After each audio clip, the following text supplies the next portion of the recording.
Hello and welcome to a Smurp video, and today we are looking at Marvel Legends Series X-Men with Marvel's Chamber, aka Generation X's Chamber. That's the way that should have been written in there. We have some nice artwork on the back, beautiful artwork on the side. This is what he comes with, not very much. And then he is number 6 in the figure, and he has the left arm. So let's get this figure open and have a closer look at Chamber. Okay, so here is Chamber out of his packaging. And I've got to say that I am loving this whole sort of fire chest. But it almost feels like a beard rather than a hole in the chest, so to speak. So in theory, if you like the body, you could take off this head sculpt and replace it.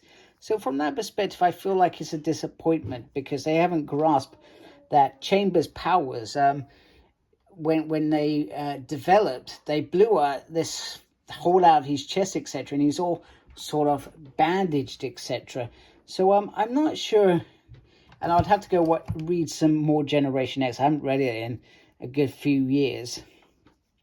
So, but I just feel like they could have done a little bit more. We could have had a second head sculpt with him all sort of wrapped up, etc. But hey, it is what it is.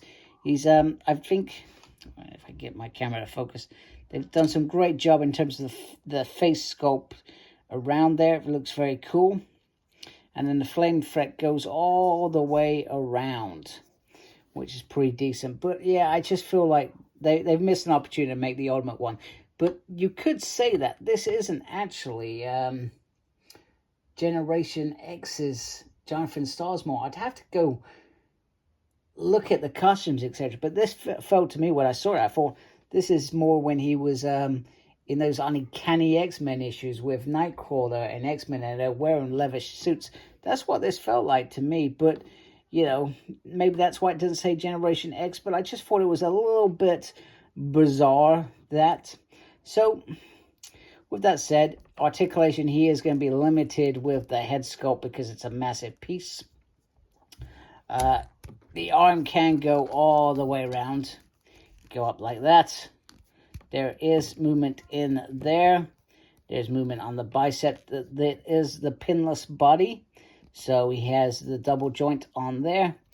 His hand can go up and down, but it's not flush, if that makes sense.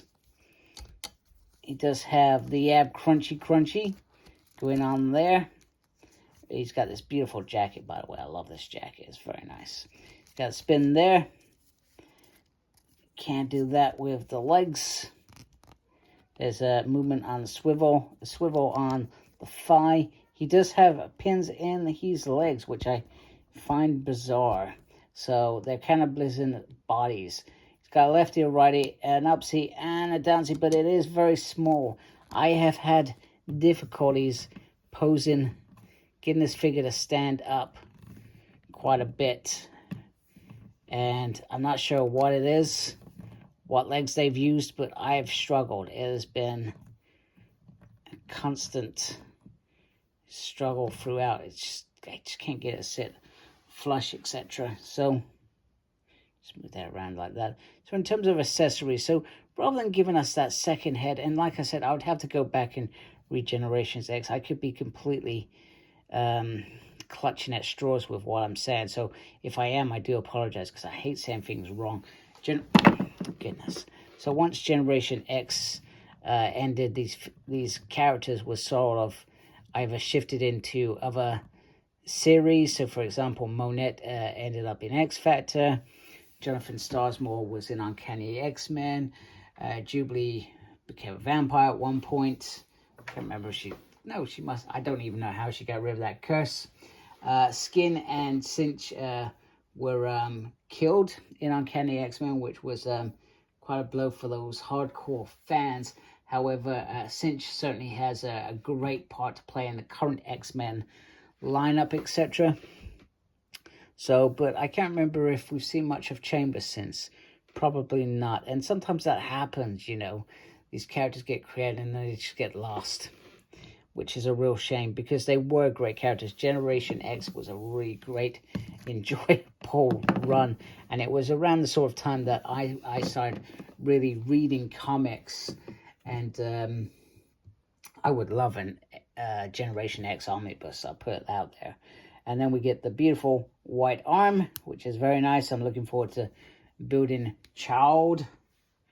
I probably pronounced that wrong. Now, the other accessory he comes with 2 fists, etc. So if you want a good old-fashioned British punchy up, he can certainly give you that. But there we go. So Jonathan, he's pretty decent. I like Jonathan, but there are, I feel like maybe I'm just indecisive on what Jonathan Starsmore this is, and I can't remember if he wore the whole leather pants thing back in it. I certainly do remember some black, but I feel like that it should have come out of the chest, this piece, or there should have been a hole behind it. That would have been brilliant. You know, maybe I'm just being pedantic because we would have complained that, oh, well, we could have used that body for something else, you know. But hey, here what it is. There we go. So here is Chamber. Great addition to the team. I'm glad we are seeing characters that we've not seen before. It's great to see a way, for example, without Wolverine. You know, we got Fang as he's a replacement in there. It's great to see that, and Hasbro have done that with the last couple of X-Waves. They've really pushed to give us figures that we have not seen before. So good times as far as I'm concerned, because that's what I want. I want to see more characters that I don't have, even if I don't have a clue who they are, which, I'll be honest, sometimes happens, very rare. But I'm quite open to seeing characters that I never even heard of. Hey, give me Ugly John, for goodness sake. Go look him up. So anyway, if you like my channel, please support my channel by subscribing. Hopefully I haven't frightened you off. Thank you to everybody that is subscribing to my channel. Appreciate you folks a great deal. Make sure you look after yourself. Very important these days. And as always, embrace the geekiness. Take care. Goodbye.